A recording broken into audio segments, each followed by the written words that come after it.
Ini namanya Yari. Halo. Nama panjang lu siapa sih? Yaria Baharia Safara. Waduh. Pelaut banget tapi nggak bisa berenang. Orang apa lu? Sunda. Sunda Cina. Cina Sunda. Cina KW. Iya. Ini yang di tangannya dia itu adalah yang buat gue identik akan Yari, karena Yari waktu terakhir syuting Partikelir last day dia ngasih cerutu di kotak.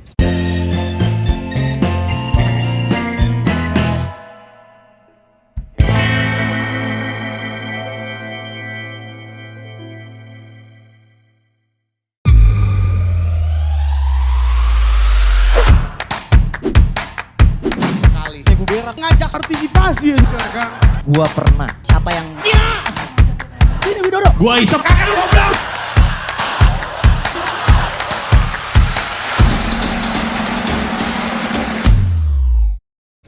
Gue nggak ngerti cerutu. Kenapa sih lu ngasih gue cerutu? Kita lagi ngomongin cerutu. Gue ngeliat dulu ya. Terus gue pernah bilang, kalau gue kasar gue pernah bilang sama Yari, gue pengen tahu rasanya ngisep cerutu itu seperti apa. Karena ngisep cerutu nggak kayak ngisep rokok ya. Nggak masuk paru-paru. Nggak inhale. Itu kayaknya cuman buat apa ya? Cuci mulut aja. Iya ya, buat rasa-rasa aja ya. Karena emang rasanya juga, maksudnya wanginya juga beda ya, nggak kayak tembakau rokok gitu ya. Enggak. Daunnya daun apa? Tembakau murni dia. Oh, tembakau murni. Digulung. Oh. Terus udah gitu, yang membuat lu ngerokok juga kan? Yang membuat lu menikmati cerutu apa? Jauh lebih rileks ya. Lebih rileks, lebih santai. Apalagi dengan kerjaan yang cukup melelahkan dengan palingan dari pagi sampai malam. Ya, lebih santai aja, lebih santai. Gue merhatiin, kayak gue juga pernah cerita sama Yari. Gue waktu itu ngeliat orang cerutu yang gue rasa enak itu ADMS. ADMS pernah cerita sama gue, setiap jam 5 sore dia berhenti berkegiatan. Mau itu lagi di luar kota, gue lagi ada kerjaan sama dia nih di mana gitu. Jam 5 pokoknya nggak bisa diganggu, duduk, dia keluarin cerutunya dari kayak selongsong gitu. Udah pendek, maksudnya udah nggak full, terus dia bakar, terus dia diam aja. Gue bilang, ini kebiasaan Mas Adi ya. Pokoknya gue ngisep cerutu aja buat relaksasi aja gitu. Iya. Iya, betul. Betul. Itulah yang Anda lakukan. Betul. Hari ini saya juga dikasih. Betul. Produksi Indonesia. Produksi lokal. Produksi lokal. Lokal support. Betul. Teman lu. Iya, temen gue. Ini cukup enak mengingat karena import Kolombia agak mahal sebatangnya. Paling murah tuh 200.000 per batang. Cerutu 200.000. Sekali bakar 200.000. Jadi Pansan kayak cimeng ya di eman-eman. Gak sampai habis ya. ya 200.000. 200.000. Gila sih. Terus kalau yang kayak ini, yang kayak lokal temen lo itu satu batang berapa? Cukup 35.000. Jauh. Cuman ya boleh, rasa boleh. Ya 2 stok di bawah lah. Lumayan sih, rasa 2 stok di bawah tapi harga lumayan. Ya, hari ini juga satu-satunya orang yang ada di Partikelir dan ada sekarang. Alhamdulillah dipertemukan oleh komika idola gua juga. Gua ada di sini cukup membahagiakan buat gua bekerja sama dengan orang-orang yang kreatif, maju terus buat karya-karyanya. Ini tuh definisinya tuh sound recorder. Iya, sound recordist. Pokoknya semua yang lu lihat di film, yang rekam audionya itu dia. Makanya dia paling terganggu tuh kalau misalnya ada suara-suara bebek. Iya, apalagi suara-suara kasbon tuh, tanggal-tanggal tua gua agak keganggu gua. Pokoknya kalau ada suara, karena gini kan, maksud gue kan, ya kan film juga di semua daerah juga pasti ada suaranya, tapi kan idealnya suara itu suara kita yang naro, bukan suara terpaksa ada di situ gitu kurang lebihnya kan. Makanya suara motor, suara apa segala macam dia terganggu sekali. Di Partikelir juga yang gue, kalau kupingnya Yari itu mendekati kebenaran, kenapa? Kalau barisan itu cewek cowok dipisah gitu. Campur. Campur, cewek depan. Enggak juga. Kalau seni rupa ITB. Acak cewek cowok bebas. Ngacak.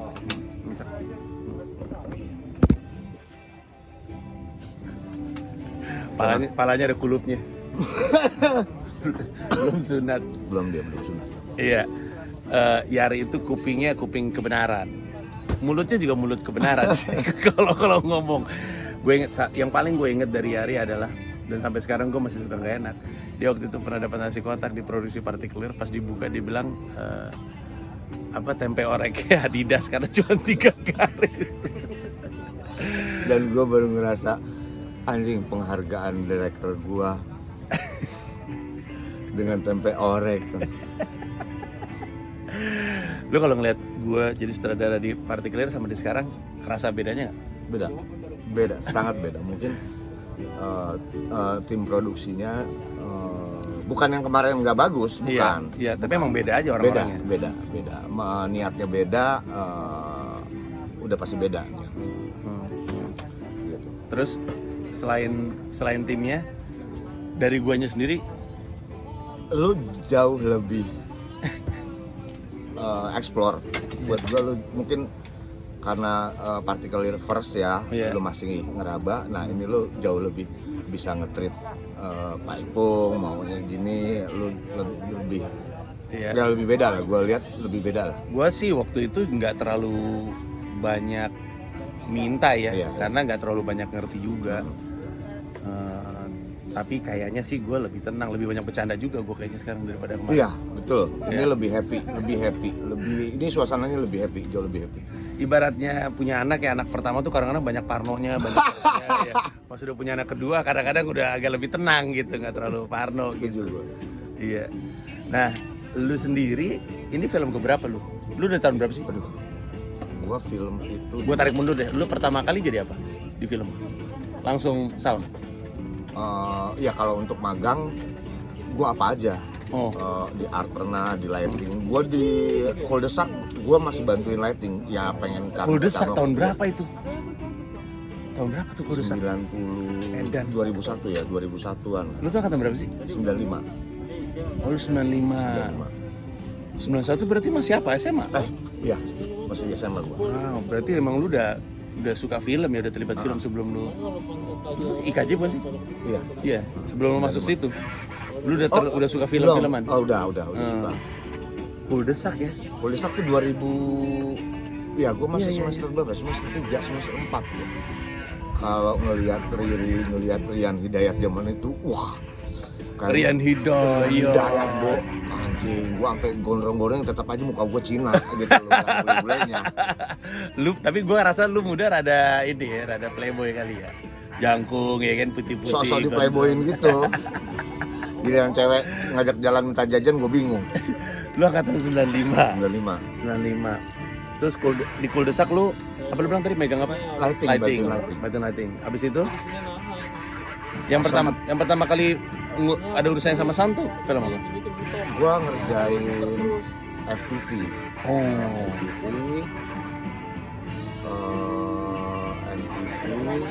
Di film itu pertama gue diberi kesempatan di filmnya Nanang Setiabudi, kalau nggak salah judulnya Detik Terakhir, yang main tuh Cornelia Agatha. Kerjasamanya sama BNN ya, tentang narkoba. Oh, BNN. Akrab bener sama BNN, gue lihat-lihat. Bagian dari hukuman atau gimana tuh? Enggak, karena ya kebetulan cari aman juga sih gitu. Itu berarti apa? Tahun berapa tuh film pertama? 2004 kalau nggak salah itu. 2004. Berarti sekarang 2020, 16 tahun ya? 16 tahun. Tapi ya di film tuh kalau ya nggak tahu ya yang lain, kalau gue nggak nyari kaya sih kalau gue. Buktinya gue 16 tahun tetap naik sepeda gitu. Nggak, tapi kan maksud gue 16 tahun kepake terus kan menggambarkan kualitas lah ya minimalnya. Nggak mungkin kan lu 16 tahun masih kerja di industri film tapi kerjaan jelek, ya nggak sih? Ada juga, nemuin juga ketika diproduksi nggak semulus yang orang kira, oh enak. Ada juga nggak enaknya, nemu kerjaan yang nggak enaknya ada. Sebagai orang sound recordist ya, kesuksesan lu tuh diukur dari apa? Dari semua, kalau bagus kan standar bagusnya udah pasti itulah ya, maksud gua apa namanya, semua audio masuk, nggak ada kendala, nggak ada varilan, nggak ada kresek-kresek ya. Tapi kalau misalkan bagus, sound recording bagus tuh, kalau lu nonton film, bagus banget nih. Itu ngukurnya gimana? Apalagi zaman sekarang suara kan banyak ditanam kan, ditanam belakangan. Gimana cara ngukur? Agak-agak susah sih Iya, mengukur untuk suara bagus atau enggak, karena semua kalau menurut gue pribadi semua cerita gitu loh. Kalau cerita bagus semua akan lupa, gambar bagus, Gue setuju. suara bagus. Kalau orang udah terlalu larut dalam cerita, kadang-kadang udah nggak mikirin Nggak lagi mikirin, tuh soal betul, teknis. Cuman betul. orang-orang teknis aja yang mikirin teknis ya. Mungkin orang-orang film aja yang cuman mikirin gambarnya bagus, soundnya bagus, itu aja sih kalau menurut gue. Karena yang dievaluasi sama teman-teman filmmaker kan gitu. Iya. Tapi kalau orang di luar filmmaker pasti udah akan lupa bicara teknis. Iya. Sound itu sesuatu yang masuk relatif belakangan. Ini di luar animasi ya dan teknologi digital. Sound itu kan masuk relatif belakangan di industri film, karena film kan tadinya kan tanpa suara kan. Tiba-tiba ada suara. Zaman Warkop pun pada intro tuh suka cerita, semuanya tuh didubbing. Betul. Semuanya didubbing. Betul. Termasuk kalau lu perhatiin, kalau lu nonton Warkop ya, terus lu gitu yang baju merah jangan sampai lolos. Lu dengerin chord gitarnya sama gerakan kasino itu beda. Karena kasino nggak bisa main gitar. Betul. Yang ngisi gitarnya pada Indro. Pada Indro tuh waktu ngisi tuh ngomong-ngomong sendiri, kasino main apa sih nih? Jadi dia mau ngejrek itu beda gitu. Betul. Terus masuk era sound recording, di mana sound tadinya tuh untuk guide doang ya kayaknya. Iya. Kalau Awalnya. kalau gue nggak ngerti ya kebutuhan kita direction tuh, karena mungkin timeline-nya memang harus cepat atau gimana. Kalau zaman dulu kenapa dubbing, sound designer bener-bener memilih karakter suara yang sesuai dengan pemain. Misalkan kayak Barry Prima, jujur suara aslinya enggak banget. Iya, waktu itu emang di dubbing kan. Dubbing, Banyak semuanya dubbing. iya, dubbing kan pas denger suara aslinya orang kaget loh. Kenapa begini suaranya ya? Dubbing semua kan, itulah gue nggak tahu kenapa untuk saat ini direction langsung, mungkin ya gue nggak ngerti, schedule yang mepet mungkin, atau Biar sekalian ya, sekali kerja, sekali syuting langsung kerja. dapet soundnya gitu. Iya. Tapi gue denger, siapa yang cerita sama gue? Film-film di luar negeri udah balik lagi ke era semua diisi belakangan gitu, termasuk dialog. Iya. Karena Ya itu tadi yang lebih ya, Uh-uh. sound designer pengen ngedesain soundnya ideal semua gitu. ideal semua. Karena gue lihat film-film Hollywood juga suara sama muka sama semuanya pas, nggak ada yang kurang. Mau kartun pun kartun sekalipun dicari karakternya. Sampai Steven Tyler misalkan Bart Simpson ya, dia, iya itu memang Iya. harus pemilihan karakter. Iya. Kalau enggak akan aneh. Iya. Kebayang nggak sih lu nonton film Reza Rahadian ya, terus lu denger Reza Rahadian suaranya kayak gitu, pas ketemu langsung suaranya ternyata cempreng gitu misalnya. Banyak tuh pada zaman itu, kayak Roy Martin juga masih ngalamin kalau nggak salah kayak gitu. Roy Martin juga dubbing semua dubbing film-film zaman dulu. Dan buat gue berhasil mereka memilihin karakter suaranya buat pemain-pemain pada saat itu ya. Iya. Kalau ini untuk menutup, kalau lu ingat Partikelir, lu nonton Partikelir, lu harusnya lihat wajah dia. Wajah dia tuh ada di lift. Terus lift kebuka, ada yang pentilnya Panji nyala. mau ngerjain gue aja sih sebenarnya. Enggak, itu sebenarnya masalah schedule berantakan itu kan. Tadinya tuh scene itu tuh harusnya cameo istri dan 2 anak gue. Harusnya tuh waktu lift kebuka, ada Gamila, ada anak-anak gue. Terus Gamila yang ngomong, naik, turun. Oh, udah. Buat cameo anak-anak gue aja, jadwalnya nggak ketemu kan karena lokasi waktu itu berantakan. Pikir-pikir ya udah deh, bintang iklan pentil aja. Masuk, akhirnya dia masuk juga, pentilnya nyala. Yari, terima kasih banyak ya. Sama-sama Ji, sukses terus. Semoga sehat terus. Amin. Bersepeda terus. Terima kasih ceritanya. Amin. Thank you, bye.